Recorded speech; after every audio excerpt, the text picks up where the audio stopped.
Hey everybody, Dirili here. Thank you so much for joining me for another episode of Hakuouki Zuisoroku, the original fan disc material, or the extras added into the PlayStation 3 version of the Heroes of the Shinsengumi. Today we are reading Okita's Memories of Love, Part 4. If it's not too long, we'll add in the next part, but Okita's chapters have been pretty long, so I think it's probably just going to be Part 4, but we'll see. February 1868. The protagonist heads to Okita's room after she hears yelling late at night, and finds him arguing with Yamazaki. She attempts to calm them down, but his arch nemesis. Why do they hate each other so much? Happy now? No, you're covered in blood and you're a fury. My poor darling Okita. His eyes burned red with determination. There was neither regret nor hesitation in his voice. The days to come would be filled with blood and battle, and he was prepared to meet them head-on. He meant to survive, but more than that, he meant to live again. And kill. And to Okita, to live meant to take up his sword and kill without mercy any who opposed Shinsengumi. There was heroism in his decision, but even I could see that it would end in tragedy, and it broke my heart. Mine too. It was the winter of 1867. Okita finally drank the water of life so that he might protect the Shinsengumi once again. By the end of the year, Kondo had been shot. Okita flew into a rage and ran out into the city to hear the sounds of gunfire. When we did finally encounter enemy soldiers, he moved to protect me, and collapsed when a bullet tore through his body, a silver bullet that somehow defeated his fury healing. Yeah, he was a really unlucky guy. Once again, he had saved me, but someone had been pulling Okita's strings. His decision to drink the water of life and the attempt on Kondo's life both had been orchestrated by my brother Kaoru Nagumo. The purpose of his actions had been to hurt Okita, but his true intention was to hurt me through the man I cared for. In other words, it was my feelings for Okita that were causing him to suffer. February 1868. We hid in Edo as we waited for spring to come, and I prayed every day for his recovery. On one such day... Memories of Love, Part 4. February 1868. That felt good. It was the first time I'd taken a real bath in longer than I cared to admit. Okita had finally regained consciousness. Slowly but surely he was recovering. I had been feeling more relaxed lately, less on edge. Maybe I have Okita to thank for that? I felt my cheeks begin to heat up. No, it's just the bath. It's hot in here. I certainly don't... That's enough. That voice. Yamazaki. It certainly sounded like him, although I'd never heard him yell like that. I climbed out of the bath as quickly as I could, and headed toward the sound of his voice. Well, I sure hope I threw on a robe first. Or towel, at least. Sorry, Well, that's not a very nice thing to say to your commanding officer. Well, I suppose it was a little out of line. I apologize. But since you mentioned it, you might try acting a little more like a commanding officer. The air in the room was thick with tension. As is often the case around Souji. What? You want me to be more like Hijikata? Even if I could be that much of a pompous ass, why would I want... That wasn't what I'm asking for. Have you even been listening? I'm simply asking you to follow the doctor's orders. Simply? What's that supposed to mean? It felt as if the air in the room might spontaneously combust. Yamazaki was glaring furiously at Okita. Let me explain it more clearly. You're hurt. You should not be up and moving around without permission. You need to sleep. Okita was getting better, yes, but he was still far from recovered, and he refused to stay put. Yeah, he's not doing himself any favors. Yamazaki had been scolding him more frequently lately. Maybe you can explain something else to me, Yamazaki. What exactly gives you the authority to order me around? He sneered. Are you saying that if I want to get up and wash my hands, I have to call you and let you know first? No, that isn't what I mean. Can you just tell me where you're trying to go? The courtyard. I think a cat walked by and I wanted to go see it. Yeah, that sounds really believable. Your wounds still haven't healed, and you want to risk getting worse so you can see a cat? Please, calm down, both of you. You're going to wake up our neighbors if you keep this up. Why can't you get... Get what? Don't give me that. This is all his fault. You're not kids. I'm pretty sure it's the other way around. You're acting like 7-year-olds. Nope, you started yelling first. Well, his voice was the first one we heard yell. Only because you can't act like an adult for 5 consecutive minutes. Ugh, please. Okita and Yamazaki had never exactly gotten along, but lately things had gotten especially heated between them. They were, as the saying goes, like cats and dogs. Are you really sure you need to be pointing fingers right now? Yes, Chizuru. This is important. It's important whose fault it is? I have to agree. We have to settle this. You too, Yamazaki? I appreciate your concern, but I have been falsely accused. As a man and a warrior, I cannot simply back down. I swallowed. There had to be a way to calm them down. Anybody want some tea? Well, I don't really know whose fault it is, but... Look, Yamazaki is just worried about you, Okita. Deal with it. Yamazaki is only doing this because he's worried about you. I knew it had to be frustrating to be separated from the Shinsengumi and confined to bed, but Okita still needed to learn to keep himself in check. If you run around too much before you've healed, then your wounds might reopen, and that would be bad. And it'd just take you longer to heal. Yamazaki nodded in agreement, but Okita just frowned. You make a good argument, but you're still being kind of mean. The truth hurts, doesn't it? Sometimes. What? The second I don't have to deal with that tuberculosis crap, I'd sit back to bed. I don't think you get how frustrating that is. I guess I thought maybe you'd be able to see where I was coming from, Chizuru. Okita, I was glad that he thought I might be able to understand him, but the Shinsengumi needs you.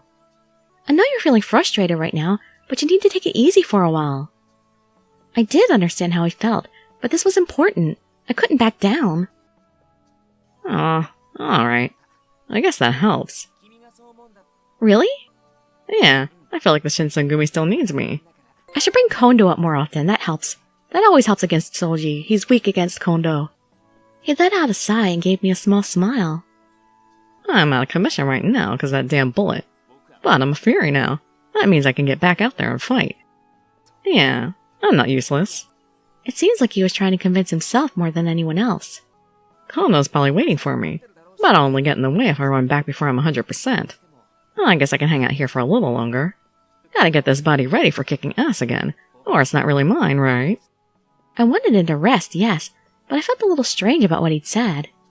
He seemed to think that the only thing he was good for was fighting, but there was much more to him than that. In my opinion, at least. Mine too. He wasn't useless even if he couldn't fight. Just hurry up and get better.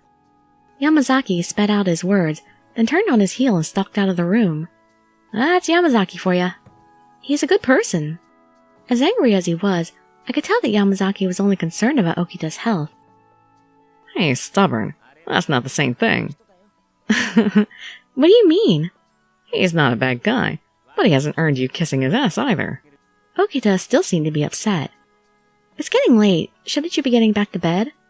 Did you not like me saying something nice about Yamazaki? Well, I could, but... But what? Wouldn't you rather do something else? Since you're here, you think maybe we could lay down for a bit until I fall asleep? Ooh, that sounds wonderful. What? What does that have to do with anything? It's fun. A little slow on the uptake tonight. Usually you're pretty sharp. Oh, I guess that makes you interesting. Could be worse. What? I couldn't tell if he was complimenting or insulting me. Right about now, I'm wishing we could mesh this with Princess of the Moon. And he would just grab me and cuddle with me. What I'm saying is that I want to talk to you a little longer. So will you stick around? Sure, but I'm not going to sleep next to you. Oh, come on. You don't like being close to me. What? What on earth was he thinking? Wonderful, wonderful impropriety. I scrambled to come up with an excuse. I just mean that, if I laid down with you, then I might fall asleep. Would that be so bad? And I still have some, work to do, so I can't really afford to do that. Oh, if you got stuff to do, I guess you gotta do it. Kinda disappointed, though. Really? I hadn't expected him to say that. I've never really heard you talk like this before. Are you sure you're okay? Do you have a fever? He sighed. Damn, are you really gonna make me spell it out? What? I get lonely in here all by myself, so I wanted you to stay here with me. Oh. Oh. That was a little bit mean, Chizuru. I was a little stunned. However, now that I understood why he wanted me to remain... of course! I'll stay here until you fall asleep. What else could I have said? Oh, now he looks like he doesn't know what to do. He looked as though he was about to say something, but I kept talking. I'll be fine, don't worry. If there's anything else I can do, just let me know. He laughed. Oh, I'm starting to get used to relying on you. Thanks, Chizuru. Something about his tone pulled at my heart. After that, he crawled back into his bed and was soon asleep, but even then I couldn't bring myself to leave. Aw, I would love to watch him sleep, watch over him for a while like that. Okita.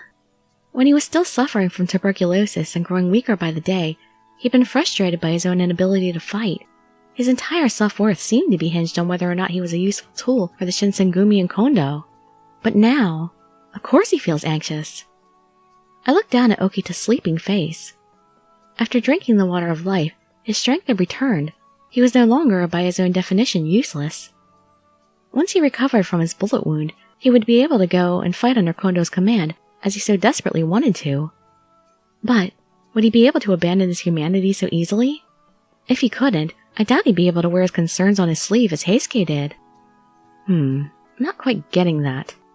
The best he could manage was to tease people into comforting him. I'll do whatever I can. If staying by his side would help Okita somehow, then that's what I would do. I wanted to help him. Now, more than ever, I was sure of it. Alright, let's try for part 5. See if that fits.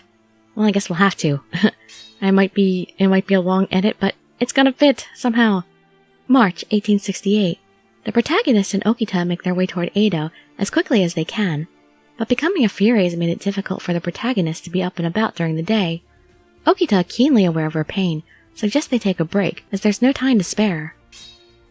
Hard times. Kaoru, how could you? Don't touch her! I'm so disappointed in you, brother. His protest came too late, though. As I stood frozen, my brother grabbed me. Kaoru's face, contorted with perverse glee, and reflected in his wide eyes, I could see Okita's dawning terror. Then something filled my mouth, something that tasted like blood. My brother's laughter echoed in my ears.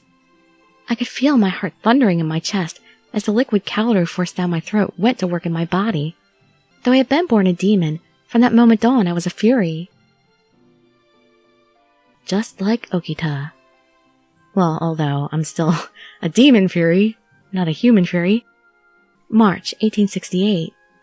On the orders of the shogunate, the Shinsengumi changed their name to the Koyo Regulatory Company and headed for Koshu. Okita had at last recovered from his wounds. He was worried for Kondo's safety and wanted to go after him as quickly as possible. Unfortunately, shortly before we reached Kofu Castle, war had finally begun. We made our way to the battlefield in hopes of reuniting with the Shinsengumi, but Kaoru Nagumo stood in our way. Yamazaki had gone on ahead and likely managed to reach the Shinsengumi. Had he been with us, perhaps Kaoru would not have been able to force me to drink the water of life. When my brother fled, Okita didn't chase after him.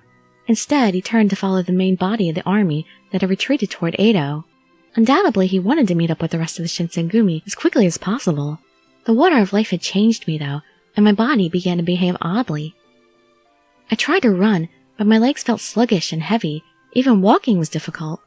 But even so, Okita never resorted to anger, and his only concern appeared to be for my health. I knew how desperately he wanted to return to the Shinsengumi, and his kindness hurt because of it. I was keeping him from his goal. Our journey to Edo was long. And, much to my regret, the weather was beautiful. It was a fine afternoon.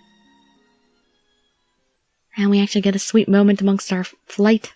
Memories of Love, Part 5. March 1868. Or it would have been for most people. Now, however, every ray of sunshine that touched my body brought forth a dull ache. The constant pain made it difficult to breathe, and the longer I spent in the sun, the more exhausted I became. Hey, Chizuru. Yes? Okita had been walking in front of me, but he suddenly stopped and turned around. Today's been hard for you, hasn't it? You've been moving pretty slow. I'm sorry. No, I'm fine. Really, I'm okay. Liar. He had seen right through me. I'm not a very good liar. Sanan and I had a pretty tough time after we drank it, you know. Did it ever get better? I don't know what it does exactly, but it sure messes up your insides pretty good. There's not really a lot you could do, except to white-knuckle it. I had nothing to say, so he continued. Besides, you're a demon. The human body seems to try and fight off turning into a fury. Maybe your demon body's fighting harder. Now, didn't I tell you when we started to tell me right away if you start to feel sick? Yes? I can tell you're hurting just by looking at you. Are you acting tough because you feel bad for me? I hesitated, and after looking at me for a moment, he continued. Well, let's rest for a bit. You'll feel better in the shade, I bet. No, we don't have time to rest. We have to... That's okay. I knew that he was worried about Kondo and wanted to return to Edo as quickly as possible. But instead of pushing me, he was smiling and offering to stop. Maybe he can just carry me instead. We still got a lot of ground to cover before we get to Edo. You should rest while you can. It won't help anybody if you wear yourself out on the first leg. He could read me like a book. I must have looked surprised because his mouth quirked into a sideways smile. I love that. Besides, I'm a fairy too. I'm not exactly enjoying the sun either. We can both rest. Oh. I've been so preoccupied with the changes going on in my body that I'd completely forgotten about Okita. He had to be suffering just like I was. I'm worried about Kondo, of course, but Hijikata's with him, so I don't think anything too bad is going to happen. He frowned. His trust for Hijikata didn't come without some qualifications and conflict. Well, Hijikata is an excellent tactician, right? I guess you could put it that way. He'll do whatever it takes to win, but sometimes that takes him into spitting distance of something pretty bad. I mean, we're talking about a guy who knows Kondo's hurt and still takes him out to fight. That's not what he wanted to do. It was freaking Kondo's insistence. It's always Kondo's idea. Oh, sorry. Guess that's probably gonna freak you out, huh? All I was trying to say was that we've got time to take a break. Hijikata can't say no to the boss. He shrugged and scratched his face. Despite what he just said, he didn't seem terribly concerned. I'm sorry. Sorry. I felt horrible. If you say we'll be okay, then I believe you. It's just, the sooner we reunited with the army, the better. I knew that as well as he did. And there was no doubt that they needed Okita's sword more than ever. I feel bad. I was holding him back. Hadn't I hurt him enough already? But you're also helping him by holding him together. You're helping him emotionally. Hey, don't cry, it's okay. Before I knew what was happening, his fingers were gently brushing tears from my cheeks. His eyes looked into mine, and I felt my heart swell, but the tears wouldn't stop. He didn't seem to mind. Look, you're a nice girl, but I need you to look out for yourself right now, okay? Okita. His voice was kind and warm. I decided to take you to Koshu, right? And I was the one who decided not to leave you behind when we turned around and headed for Edo. But I kinda made you take me. So stop blaming yourself. I want you here. I didn't deserve such kind words. My heart ached with joy, but I kept crying even as I smiled. You understand? Yes. Sorta. I nodded slowly and he smiled. We stayed that way, his gentle hands brushing away my tears until I stopped crying. I knew then more than ever.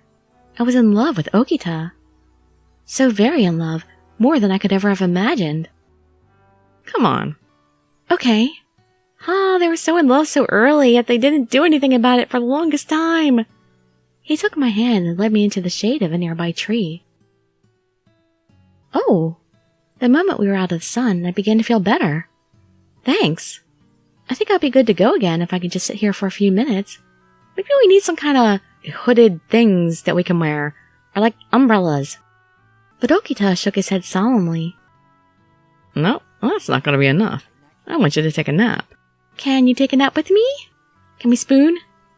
Well, what? Come on, I'm fine. I don't need to sleep. Damn, you're stubborn. Look, you probably haven't noticed, but you're pale as hell. It looks like you're made out of snow. Oh. I could see in his face that he wasn't exaggerating. Come here. You're going to catch cold otherwise. We are gonna cuddle! Ah! Eee! I love it! Before I could move, he pulled me toward him. Together, we moved toward a nearby tree and sat down.